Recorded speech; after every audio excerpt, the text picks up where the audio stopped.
If a 550-pound bear moves in under my house, that's no longer my house. Basic. Altadena, California. You ever been to Altadena? I had a chance to go there when I was young, but I was probably 21, just barely 21 if I was. So we took off. A buddy of mine and I were out in Cali, and we were doing some tours of LA, and we were checking out Altadena. My buddy had an uncle that lived there, and his uncle was a lawyer. He had money. I didn't realize how much money he had, but he had money. I knew that, and that's about all I knew. And at 21, anyone who made more than 35 grand a year had money, so I was not hard to impress. We hopped on a plane, flew out to Cali, got off the plane. They picked us up. We jumped into their vehicle, which was extravagant, and then we got over to a place where the gates had to open, and there were dogs behind the gates. And I was like, huh. Seems like a nice place. I did not realize that they owned this place, that this is the place we were staying. So we pull in there, we get out, we go into the main house. That's right, because there's two. You got to have two when you live in Altadena. And in the main house, we had a beautiful kitchen, big bar. It's a mansion. Today, I bet you put a $10 to $20 million price tag on that in Altadena. Somewhere along in there, I could be off by a couple of bucks, clearly. Behind that, there was a swimming pool, a garage set off to the right that was probably 5 cars. There was a vet in there, a van, and motorcycles. And there was something else in there I can't remember at the time, but it was some type of vehicle for the time. But behind the pool was another house. The other house was where, when you got done pooling, you could hop off into this house and you could watch TV for a little while. They had a full refrigerator, kitchenette sort of thing out there. In South Carolina, we didn't have that then. That was not a thing unless you were the governor. So to see this was like watching Different Strokes. And if you've never seen the show Different Strokes, look it up. I was out of my element, to say the least. Behind the pool house was a mountain.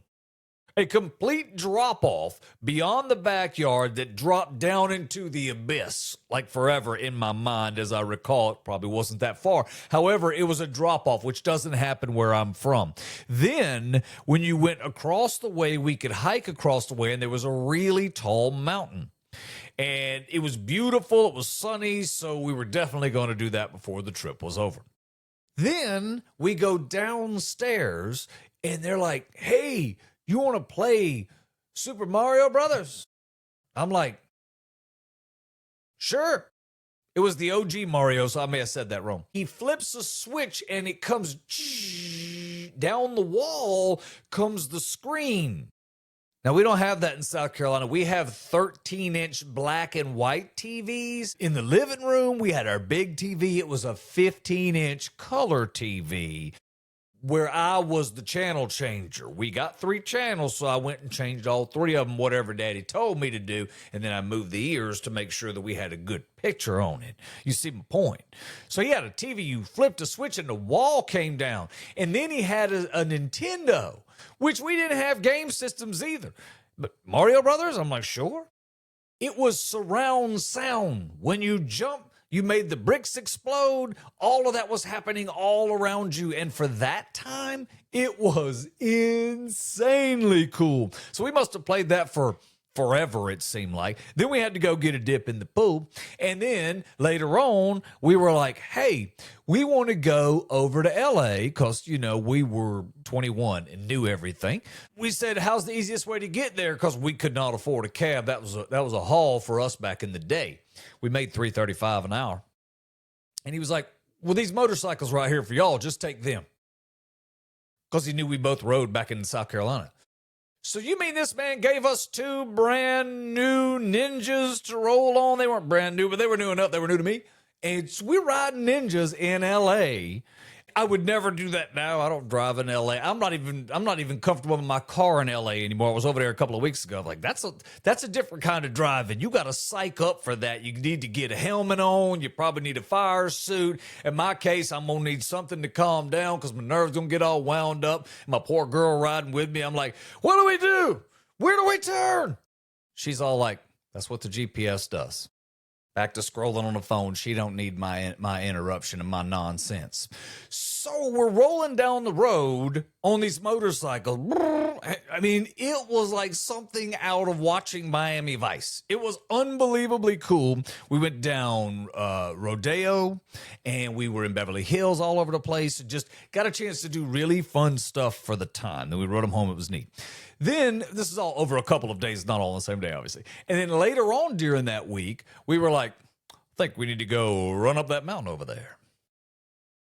And his uncle was like, yeah, that's probably not your best idea because that's a long way. You just don't realize it. I said, okay, I agree. And my boy was like, no, we're going. I'm like, okay, we're going. I said, we should take something to drink, because it seems like a long way. He said, we're running. Grab 4 Miller Lights. We're on our way up this mountain. Threw 2 Miller Lights in my pockets and up the mountain I went. Me and this idiot. I'm going up the trail. Stop. I'm dead on a dime. My boy's not stopping at all, though. He's done run up this hill like I was an idiot and run around. He didn't see what I saw.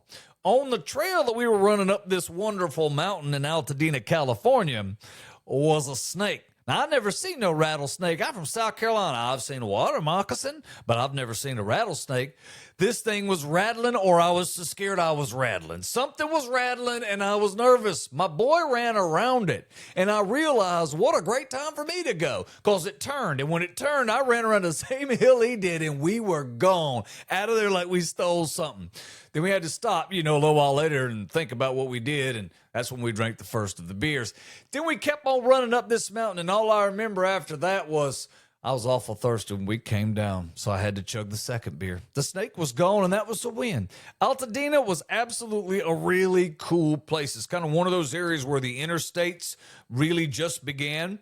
So the way the interstate works is you come off of it, and you basically hit a red light almost immediately. I mean, just stop. Then the people behind you start stacking up out into the interstate where I was doing 80. This whole lane stopped because of the red light. Unbelievable. We don't realize how good the interstate systems are constructed today as opposed to then. It's vastly different. Back to Altadena. 550-pound black bear has taken residence in Ken Johnson's house. Not in his living room, no. It's in the crawl space below. This bear has figured out how to open the crawl space and climb in. They know it's a 550-pound black bear. If it's my place, I hope the bear and the house are happy together because I got to go somewhere. Ken is not like me. Ken continues to own the place, and he says that underneath the house, the crawl space sounds like a dragon. What? In my house? No. See, a dragon in the cellar was cute on the Munsters. It was a quirky sitcom. Altadena homeowner, 550-pound black bear downstairs? No, that's not cute anymore. That's immediate sell.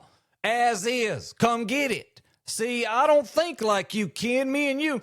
He said, this is his words, not mine. He said, I assumed the bear would eventually leave. You don't wait out an animal that hibernates? Bro, what's wrong with you? Come on, man.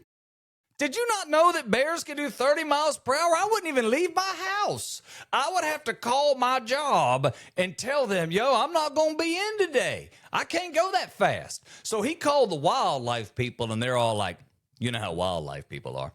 They're all like, we know how to make sure we get this thing out of here the safest possible way. Let's start with traps. What you got that's going to trap a 550-pound bear? First off, how do you know it's 550 pounds? If it was kind enough to get on the scale for you, then maybe at that point you could have loaded it in the truck and got it out of this man's crawl space. But no, somehow we know its weight. We know a lot about it for something that we can't seem to tame or capture, but onward I go. They also put up bait. What are they baiting with? What do you put a 16-pack of rabbits out in front of the neighbor's house to get him to... What do you bait a bear with? I don't know. Cameras? You trying to get him likes? You trying to get him on TikTok? I don't understand. Why are we filming this bear? So we know where it's at. Okay. Then they bought all these lights because they figured if we scare the bear, we make it uncomfortable for said bear, what will happen is the bear will just leave on its own. Then they started with hazing techniques. Now, can you imagine what this looks like to the bear? Sitting downstairs, bear watching TV, maybe NCIS. It's an older bear. Puffing a Pall Mall. Cause it's a cost-conscious bear. You're not going to spend the money for the Marlboros. Drinking a Michelob Ultra. Cause it's kind of keep her weight down. Scrolling TikTok like me and you. And here's this half-confident man upstairs screaming into a crawl space, which looks a little weird even to the bear. Hey, Mr. Bear. This is private property, Mr. Bear. If you could leave. Bear, still watching TV, not amused. Thinks about it again. The guy that works for the forest department says, Mr. Bear, you can't be under there. you are not zoned for this, you understand? I'm trying to protect you from the humans. Now it's going to get official because that's what they do next. If you've never been pulled over, you don't know this, but they get official pretty fast. They start with this is a verbal warning. Then you realize somewhere in the middle, even as the bear guy for the city and for the state wildlife department, that you are not in control of this situation. That is a 550-pound bear in a crawl space that's already broke the gas lines in the house. So now you're still all Mr. Bear trying to have a conversation with it. And then you start flashing lights and making sirens and whatnot. And then try to talk to it about the bear. That's like when I go to Mexico, I don't start speaking louder like they're somehow going to understand more English because I got louder. That's not how it works. I'm no bear whisperer. I didn't go to bear talking college, but I'm guessing that's how it works because the bear didn't care about the stupid lights and really didn't care about what the wildlife department wanted either. So despite all of that, the bear remains committed to the property. Well, of course, the bears live in Altadena fabulous in a 3,000 square foot home, no rent, no credit check, while the rest of California is budgeting toothpaste. You think that bear's going anywhere? No, the bear's got it made. Officials are all like, listen, just want to let y'all know, we haven't been able to get the bear out. But I do want to tell you that the threat to you, as far as a bear living in your house, is very low. Now, in the next breath, they said, our estimated bear state population is somewhere around 70,000. Bro, I'm not good at math, but 70,000 seems like a dang lot of bears. And you don't think bears text each other? Well, of course they do. Their own TikTok. So they're going to tell each other about the free luxury rentals available in Altadena, and all of a sudden, it's going to be a competitive neighborhood. Now you wind up on Zillow, and in the end, you're going to wind up sleeping outside. And I don't want that to happen to you, so things need to be looked at right quick in Altadena. Now, the bear advocacy groups say homeowners should secure their crawl spaces in the winter. Good information to have 3 months ago. I'll tell you what, I'm going to secure the crawl space as soon as the bear gives me back the keys. That's where we're at right now. Homeowner remains completely unsettled, according to the article, and fears the longer the bear stays, the more permanent the situation becomes. Well, I'd have to agree. It's been a month. You realize that the bear is emotionally invested? Yeah, already looking at paint splotches. Things are changing. Another week getting his mail there, and one more week start talking to you about property taxes. This ain't going to end well for you. Let me tell you how it ends for me. It ends with a listing that says, charming home, great neighborhood, cash only. Hope you love wildlife. I'm outie. Now, God God's trying to help you reframe this in your mind. Let me tell you how the good Lord wants you to see this. The bear won fair and square. This house is now owned by the bear. You got the paperwork and the taxes. All right, now let's move on before the bear files for permanent squatters' rights. So I don't know about you, but when I'm scrolling on the internet, I'm doom scrolling my way through. I said scrolling, doom scrolling. I said doom scrolling my way through TikTok, Instagram, Facebook, any of those. Here's what I do. It's a process. I wrote it down today exactly how I do. Read the headline, instantly judge it, make a snide comment, decide click or pass, and then I move on. And I do that in a tenth of a second. I know I'm not the only one. I got to thinking about that, and I said, you know what I should do? I should just write down the kind of stuff that I'm thinking about. So, based solely on the headline, did Ukraine target Putin's residence?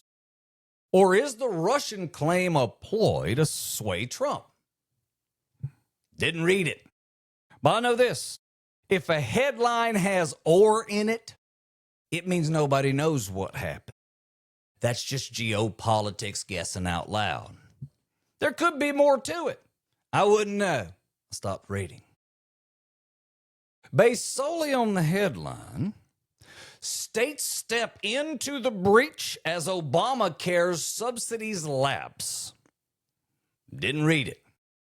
But any headline that says step into the breach is hiding a mess. That's government for, hey, we didn't notice this until it was too late. Could be more to it. I didn't read it. Based on the headline, here comes the super flu. Didn't read it.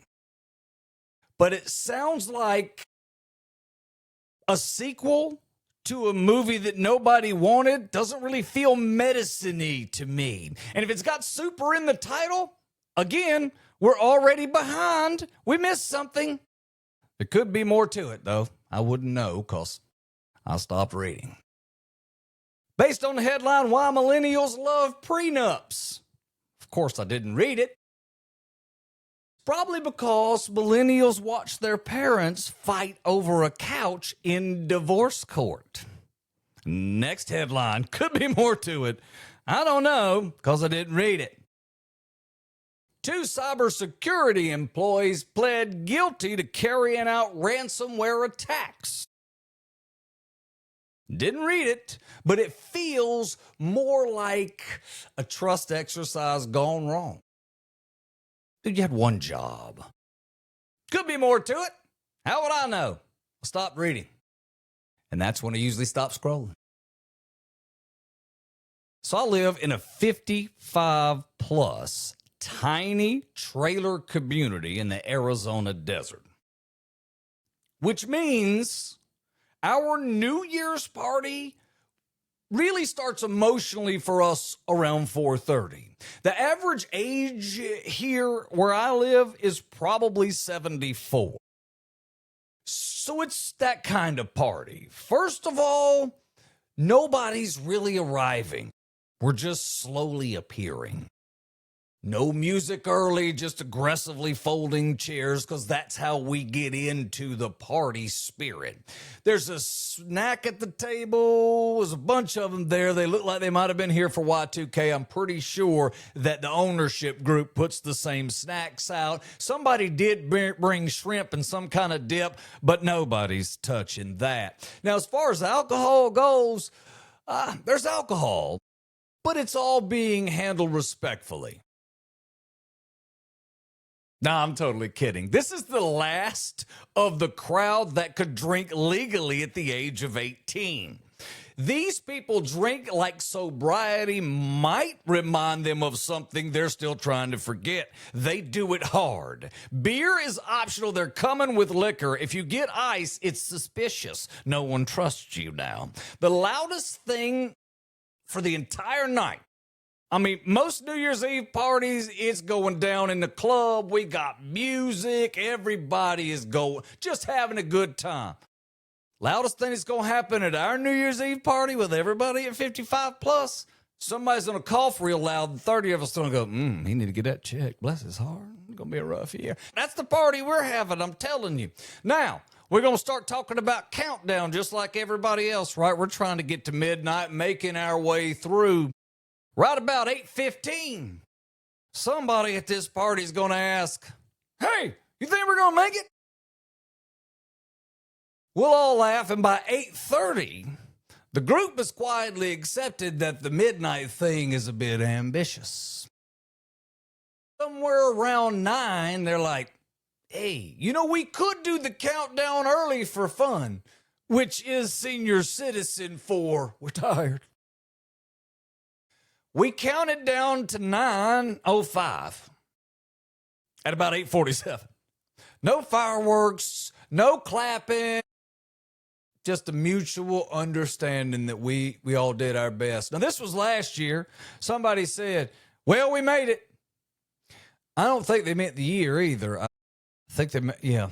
And I'll tell you, too, at midnight in the desert, it's flipping cold. That's going to wear some people's knees out. We don't need to be out that late at night. The only ball dropping is blood pressure around here. We ain't got time for all that New Year's nonsense. But I love the ambition we put into throwing a party. This is the last group, the people I live around, this is the last group of people that are nomadic by nature.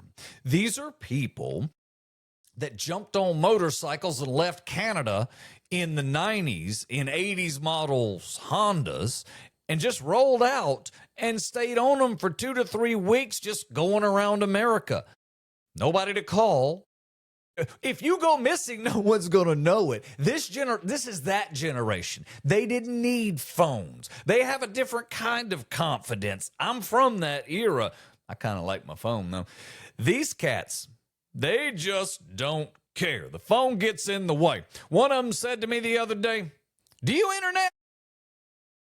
Yeah, internet. Well, I need some stuff. Can you order it for me? Well, sure I can. That's the kind of conversations that happen in my neighborhood. Last year, we didn't ring in the new year per se. We just sort of acknowledged it. And I imagine this year probably ain't going to be any different. Hope you're preparing a fun time for New Year's. Thank you for checking out the podcast. We're on every day. You'll find us on Spotify. We're on iHeart. We're on Apple Podcasts. You can also find us on Facebook, Instagram, and TikTok. Just search @Bud Ford Comedy.